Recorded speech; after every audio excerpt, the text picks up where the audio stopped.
Também. As duas pastilhas desgastaram atravessada. Também problema. E todas essas situações restringem a área de contato, podendo gerar superaquecimento. Quando a pastilha desgasta as duas em atravessado, obviamente nós temos o quê, pessoal? Folga no cavalete. Normalmente, folga nos pinos deslizantes. Qual é a recomendação? No caso desse tipo de cavalete, onde eu tenho pino deslizante e bucha de borracha, eu troco o reparinho, beleza. Esse outro tipo aqui, que o pino encaixa direto na carcaça, eu preciso retirar a folga com graxa. Recomendamos graxa à base de silicone, a graxa branca, que ela é bem pastosa. Enchendo de graxa aqui na sede do pino, ele faz calço hidráulico e tira toda a folga. Então, sempre que a pastilha desgastar atravessado, é folga no cavalete. Se a pastilha externa desgastou mais do que a interna, eu tenho travamento do pino deslizante. Ou, se a pastilha interna desgastou mais do que a externa, eu tenho problema de interferência no deslizamento do pistão em relação à carcaça. Ok? Muito bem. Esse cuidado é interessante. Quando eu tenho folga nos pinos deslizantes, isso também pode promover o quê? Uma torção no disco de freio. E muitas vezes o problema de trepidação, empenamento de disco, ocorre por torção em função do cavalete folgado. Ok. Para as questões de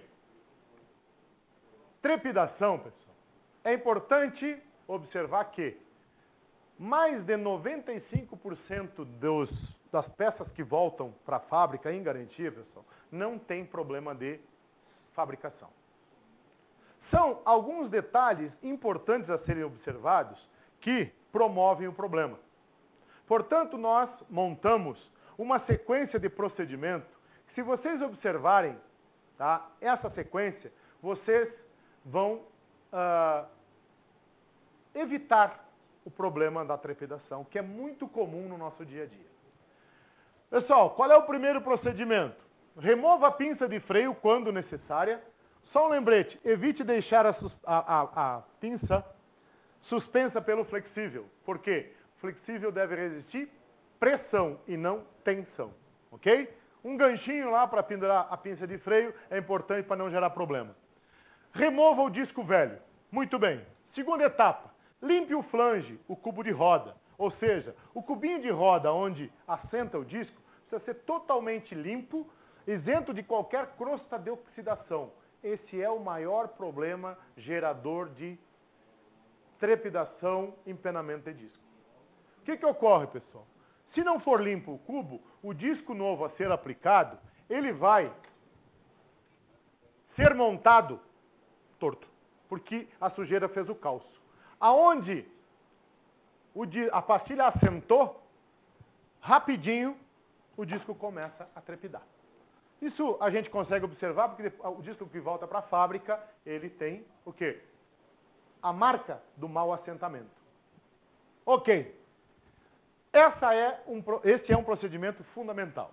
Segunda etapa, observar se o cubo não tem nenhuma saliência que possa comprometer o assentamento do novo disco. E aí, medir o cubo com um relógio comparador. Observando que o relógio comparador precisa demonstrar no máximo 5 centésimos de milímetro de oscilação. Ok? É muito comum o cubo empenado. Impacto da roda em relação aos buracos, meio fio, compromete o cubo porque a roda está fixada nele. Então todo o impacto reflete no cubo. Correção de cambagem, aonde dispõe a ferramenta para torcer o montante, para corrigir a cambagem da roda, poderá promover empenamento. Então, é muito comum trepidação por cubo empenado. Recomenda-se, então, esse procedimento. Limpeza do disco, pessoal. Importante ressaltar que o disco precisa ser limpo e bem limpo para não promover uma contaminação da pastilha. Muitas vezes o superaquecimento ocorre em função da contaminação de pastilha pelo disco mal lavado. Para prevenir essa situação, pessoal, É importante ressaltar para vocês que a Fremax, preocupada com o mercado, lançou já há 2 anos nosso Ready to Go. Ready to Go quer dizer o quê? Pronto para aplicar. Ou seja, qualquer disco ou tambor Fremax, vocês não precisam fazer nenhum procedimento. Simplesmente saca da embalagem e bota no carro. Por quê? O líquido que nós desenvolvemos para proteger o nosso disco contra a oxidação na embalagem, ele não contamina a pastilha porque não é derivado de petróleo. Não sendo derivado de petróleo, não contamina. Nós temos laudo técnico de fabricantes de pastilha, marcas de ponta, que demonstra que o disco Fremax, porque fizeram um teste, não contamina a pastilha. Isso vai ajudar vocês, por quê? Não contamina a pastilha reduzindo o retorno por ruído, tá? É ecológico, por dispensa use qualquer produto químico para remoção do óleo protetivo e ainda muito mais rápido para aplicar. Vocês não precisam fazer o processo de limpeza, tá certo? Muito bem. Além disso, pessoal, uma outra tecnologia nossa,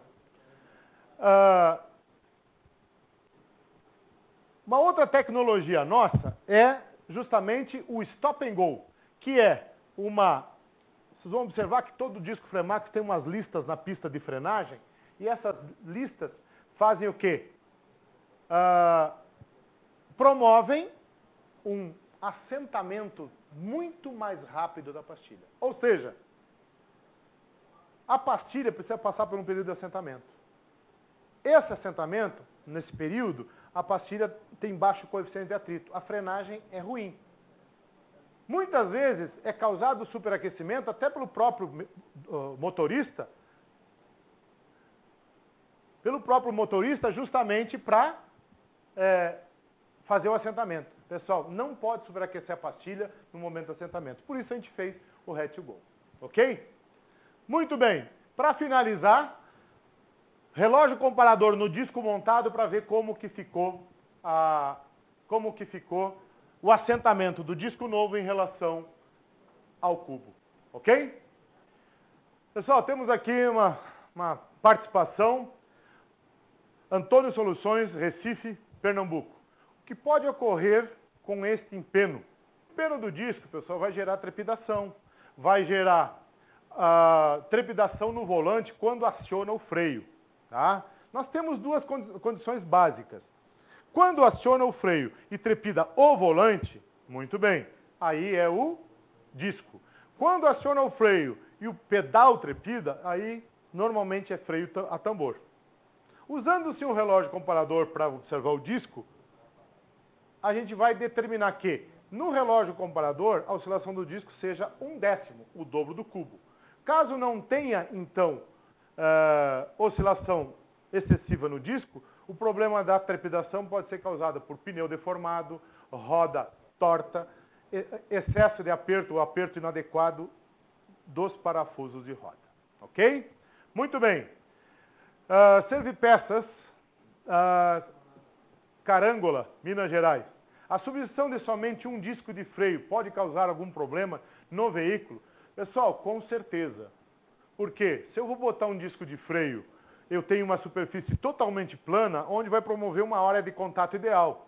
O disco de freio usado, além de estar mais fino e isso determinar problema de temperatura, com certeza vai gerar uma deficiência de frenagem e uma diferença de frenagem no mesmo eixo, podendo o carro puxar para o lado, podendo dar uma situação bem complicada. Ok? Qual a quilometragem ideal? Essa pergunta é do Centro Autotec, né? Centro Automotivo Belo Horizonte, Minas Gerais. Qual a quilometragem ideal para trocar o líquido de freio? Muito interessante essa pergunta. Nós recomendamos, pessoal, a cada 10 mil quilômetros ou então uma vez por ano, certo? Por quê? Vocês observarem no frasquinho do líquido de freio, das marcas de ponta que nós temos no nosso mercado, está recomendado ali, está escrito ali. Vocês poderão encontrar em algum manual do carro um tempo maior. Mas qual é a diferença disso? O carro que recomenda um tempo maior, porque o líquido é um líquido importado que tem menor capacidade de absorção de umidade, portanto é recomendado um tempo maior. Muito bem. Líquido nacional, os fabricantes recomendam uma vez por ano a cada 10 mil quilômetros. Antônio Soluções de Recife, Pernambuco. O que acontece quando empena o cubo?